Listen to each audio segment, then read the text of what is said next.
Well, Anton, welcome to Grand Rapids. How was your first experience in the AHL? Yeah, obviously it was an opportunity to be here. Obviously great to be here and meet all the guys and all the staff and all this. So yeah, I think it's great so far. What do you feel like the biggest difference was right away tonight? Yeah, obviously the smallest rink. It's a lot smaller, it's a lot faster, so you have to be quicker. For fans that might not be familiar with you, how do you describe yourself as a player? I would describe myself as a two-way defender.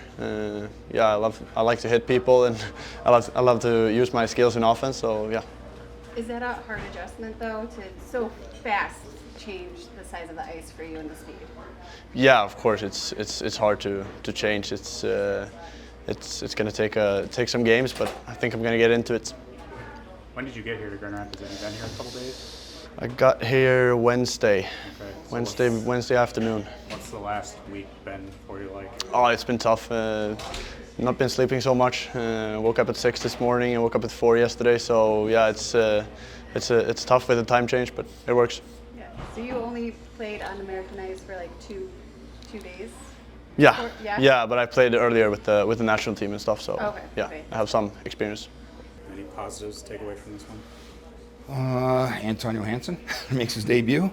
I thought Bedsy was excellent coming into the third period. I thought the first half actually was, I think shots were 17-9. They grabbed momentum on the no goal call, which we already knew. It was an icing. We had them on the ropes.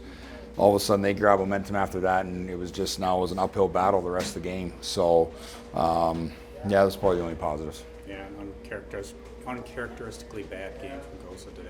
Yeah, just didn't look sharp right off the opening draw. We two mishandled pucks in that first shift. They hemmed us in, so yeah, it's unfortunate. Obviously, we're hoping from a big game for him here to keep what we had going on, but it wasn't meant to be. He'll bounce back. He's a professional. I've seen it several times, and his next game will be lights out. Was pulling him part of his bad game and to wake up the team? More of a wake-up call. Obviously, I didn't like the fourth one for sure, but I think just to find some energy somewhere. And good for him. He made some big saves for us in the third to keep it 4-1. And yeah, it's unfortunate, but I know he'll bounce back. Does putting Yet Bednar in tonight change the starting plan for tomorrow? No, not at all.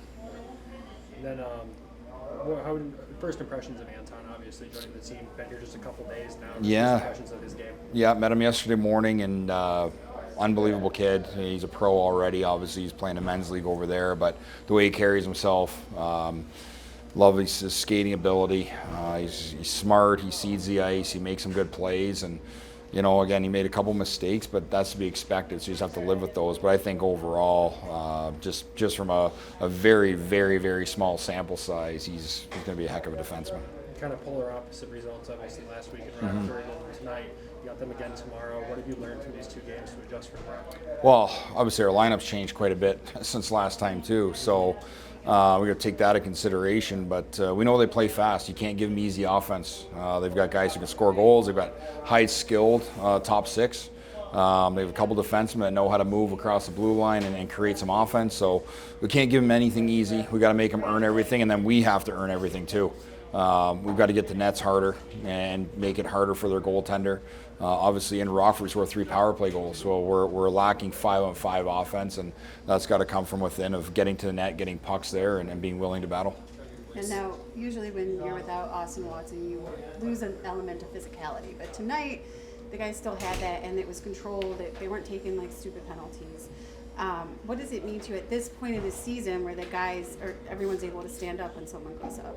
Yeah, it's about the team. It's about next man up mentality. Obviously Waddy, he provides that physical presence. We need more though. It wasn't enough tonight, not even close. So we need more physicality out of our guys in certain areas. Forechecks in our defensive zone. We spent way too much time defending tonight, and if we want to play with the puck a little bit more, we've got to get it back. You have to work hard to get it back, and you got to stop them. But yeah, we need everyone to step up. Bottom line, when guys are missing, like Waddy, we take Shiner out of our lineup, the compete level does go down. So we need guys to rise up and compete a little harder. Yeah, and then we have 5 more games against this team. How are you guys kind of going about that? I know that you play other teams in between them, but that's a lot of games at the end of the season, and you might even play them in the playoffs first round. You never know with this division, that's for sure. But you know what? For coaching staff, it's fun. I think for the players, it's fun. It's a great rivalry. dating back for me for last year. You know, I thought it was a great rivalry during the year, then playoffs. You know, again, it's going to raise our compete level, our intensity heading into playoffs. We play that same team. Hopefully, we find some hatred for them, and I'm sure they're going to feel the same way. And that's going to make us compete more, and I think that's going to be helpful for us in heading into the playoffs. So I don't mind it. You know, they're a good team. It's a great challenge for us, and you know, we're looking forward to the next 5. Yeah, do you think that will help you guys a little bit, playing against such a good team consistently? Yeah, no, for sure. We have Texas 3 more times, these guys 5 more times. I mean, it's a challenge every single night in this league and in our division for sure. And so yeah, we're going to embrace it, and hopefully it's going to make us better for the playoffs. The decision to go 11-7, was that strictly to get Anton in the lineup, or? We don't have anybody else. That's all we have. That's all we have is 11 forwards and 7 defensemen. So there's no one else here that can play, whether they're hurt. Can't dress 3 goalies either, but that's all we have. What changes do you see tomorrow at that or in just the lineup completely? It's 11-7. Like I said, this is all we have here. So we don't plan on calling anybody up. Everyone's healthy after tonight's game. So that's what we're rolling with. Is it still going to be Bednar starting tomorrow? As of right now, as we sit here today, yeah.